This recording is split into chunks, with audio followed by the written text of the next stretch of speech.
In today's video, I want to talk about why the Executioners deserve to be Tier 1 at Carnage.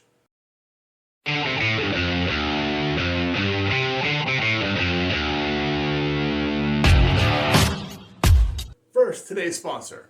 So you might be asking why I'm wearing a jacket inside.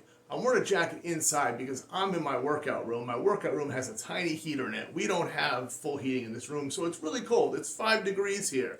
You know where I'd much rather be? I'd much rather be inside my house right now, playing a really fun D&D or TTRPG role-playing game with my friends. And if I was doing that, I would be using products from Kobo Press. Kobo Press is the sponsor of my channel. Kobo Press makes amazing role-playing TTRPG books, companion books, and their own standalone system. If you don't want to play D&D but play theirs, Tales of the Valiant, I absolutely love it.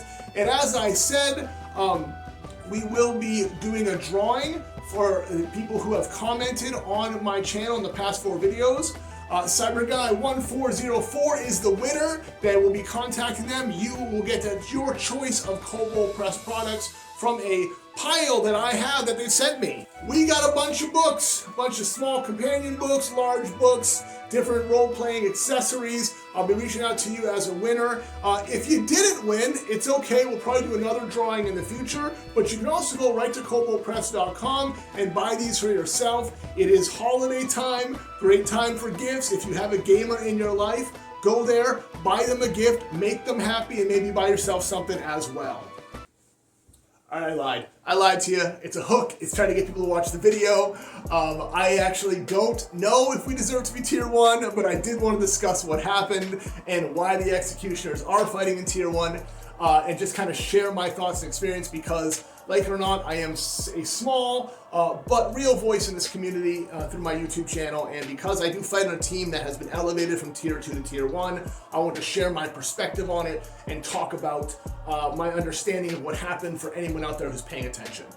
So let's start with the situation. Carnage is happening in February. It is the largest Armored Combat Blue Hurt tournament in the country. In the past, there have been 2 tiers for men's melee. There's been gold and silver, 1 and 2. This year, it's been expanded to 1, 2, and 3. So first of all, that's awesome. It's awesome that we have a tournament that's so big that we have to run 3 tiers, right? That is not something I've experienced before, that we've got so many teams that want to come and so much focus on this one big event that we've had to divide into 3 different levels of competition. Not 3 pools, not 3 different sets that are fighting up towards the same one, 3 distinct tiers. And I think that is very cool, right? So I think it's very cool that we have that, first of all. The Executioners, the team I fight on, we did not do very much NBI at all last year. So the league that Carnage is in, Blue International, we did not participate in their tournaments last year except for 1 tournament. This was for a few different reasons. These were for some personal reasons, personal individual fighter reasons, some financial reasons for individual fighters, some health reasons for individual fighters, but the Executioners decided basically to take a year back a little bit from traveling and fighting as many tournaments as we usually do. Now, it doesn't mean we didn't fight a lot. I did a lot of fighting. I did a lot of local and regional events. They just didn't happen to be BI based on when they lined up. And so I did, my fair share of fighting and training. I've done a lot of training, in fact, over this time. But we did. We, as a team, we decided to step back a little bit. The Executioners, we have been a top tier team for pretty much as long as the history of the sport in the US. People can debate that way if they feel like it, but the fact is we've always been a name that people know. But that doesn't mean anything in the moment, right? What you did in the past means nothing to me. And that goes for both my team and any team, right? Fighters change, teams change, cultures change, and every team will probably someday have to take a step back or a reset. It's happened to a lot of great teams, even over the small history of this sport in the US. So what happened?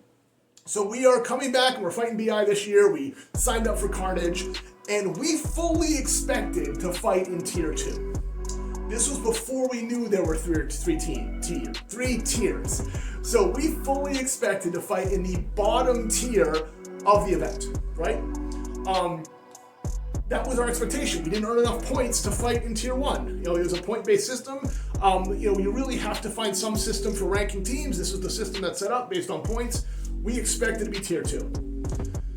Now, when they came out with 3 tiers, it changes the calculation a little bit, and I think the event organizers, I appreciate the fact that they recognize with enough teams for 3 tiers that even if a team that hasn't fought much in BI the last year, putting them in the lowest tier with teams that are really starting out, building, establishing themselves, like you don't want top tier teams fighting in the bottom one regardless of how many points they earned, right? I think there's a good argument to say like that tier 3 is much more of a tier for anyone to come participate and be a lower level competition, taking nothing away from those teams. Everyone has to develop, and teams may go down there as they change their roster and all that, and based on points. Someday I think the sport will get big enough that we can really truly consistently rank, but there just isn't enough events and fights as of yet to do that. So I understand why tier 3 is really like the decision there should be looked at based on a team by team basis on where they're at, skill level, performance level, culture level, all that stuff. So tier 3 again. So I get why we were put in tier 2, even though we didn't earn enough even to be in tier 2 technically. This upset a lot of people. Again, we were placed where we were placed. This upset a lot of people. We saw a lot of comments about us in Northblood, another team that has historically been at the top, being like, why are they fighting in tier 2? This is unfair, blah, blah, blah. A lot of opinions. But I want to be very clear, at least my understanding of it. Again, I'm not captain, I'm not in all the conversations, but we were fighting where we were going to fight, right? We had a conversation and we said, hey, we're probably going to be the bottom tier, which we thought was tier 2 at the time. Now the tier 2 is the middle. Okay, so we're fighting the middle. I believe there was conversation between my captain and your event organizers about where we should place based off points, based off history and all that stuff. The decision was like, it makes sense. We didn't earn tier 1. We didn't do enough, regardless of if we're good enough or not. It shouldn't matter. We didn't put the work in to get that premier spot. That was the reality and the understanding of where we were at as the executioners. That was the thought process. That was what we thought was happening. Very recently, as in the last weekish or so, depending when this video comes out, executioners and Northblood have both been moved up to tier 1. I will tell you my understanding of the situation. Basically, the event organizers decided to expand tier 1 by 2 teams, or at least 2 teams. They expanded it to more teams in tier 1 to expand it. The pool of fighters. They went down to tier 2 teams based off point ranking and asked these teams to move up to tier 1 or if they wanted to. I don't know if they were voluntold or asked or whatever it is, but I wasn't in those conversations. But the next 4 teams in point line were offered a chance to go to tier 1. And they chose not to for their own reasons. Now, I have literally no judgment or opinion on that. I don't know if they should have gone to tier 1 or if they made the right call for their team. I don't know all their rosters.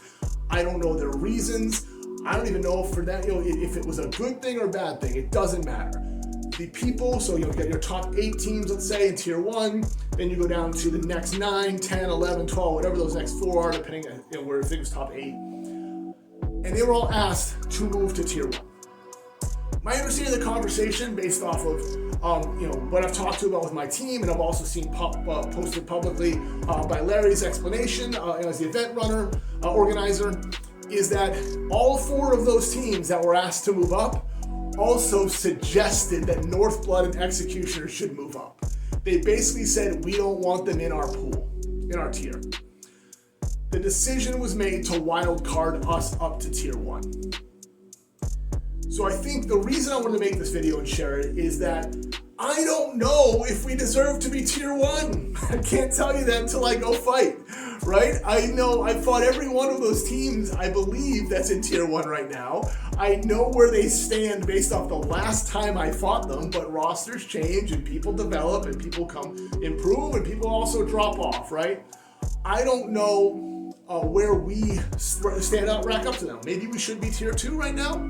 I believe I'm a tier 1 team, on a tier 1 team. My personal opinion of my team and my peers, I think we deserve skill-wise to be in that conversation. I could be wrong. I'm gonna find out, right? But with that said, this was not a situation where the executioner said, we earned this, we deserve it. It wasn't a situation where we argued for it. It was a situation where other people were offered to move up and they said, no, send that team.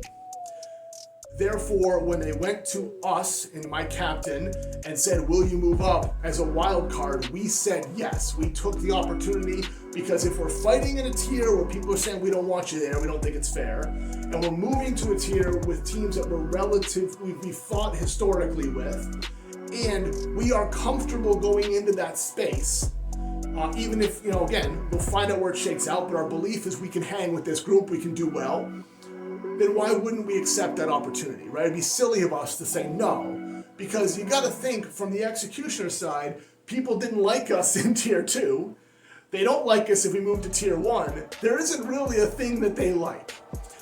It would have, I think, felt really hollow to me, at least, if, let's say we stay in tier 2, let's say we win it, or at least medal, silver, gold, whatever, right? I don't know how I'm going to feel knowing that other teams said, hey, we shouldn't be in that, we should be moved up one. I don't know how the other teams are going to feel if we beat them.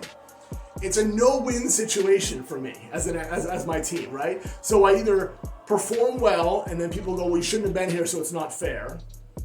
Or we perform poorly and then we lose, which is no good. And people go, oh, see, they were never any good anyway, so that's no good. So what were we supposed to do? Turn it down? I train hard. I work hard for this sport. So do my peers.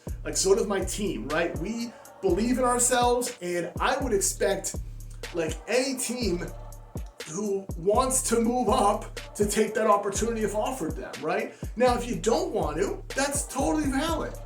I'm not saying that teams that said, no, we're not moving up, or, I'm not saying anything against them, I'm not throwing shade or anything against them, because I don't know their circumstance, I don't know why they're in tier 2. I do know, I'm not going to say in particular, but I know one of the teams that, could have moved up, they are specifically fighting with their core people and not bringing in anyone extra, even if they had a gap in their lineup, right? Because they said, we want to build. We're building our core people. That's what we're doing. We have a limited roster. We're sticking with that. I mean, good for you. That's a really strong way to build a team, right? I know other teams are going to be picking up mercs wherever they can get them and stuff too. So I think there's a lot of factors in. But I did want to explain why we are fighting in tier 1, why I'm happy to do it, but also, more importantly, why it was kind of put on us and we had to make a decision. This isn't something that my team went and asked for. So I'm very excited to be fighting Carnage. I think this is fantastic for the sport. The fact that we have to have arguments over which of the 3 tiers we're in. I mean, 7 years ago when I started the sport, this wasn't an option.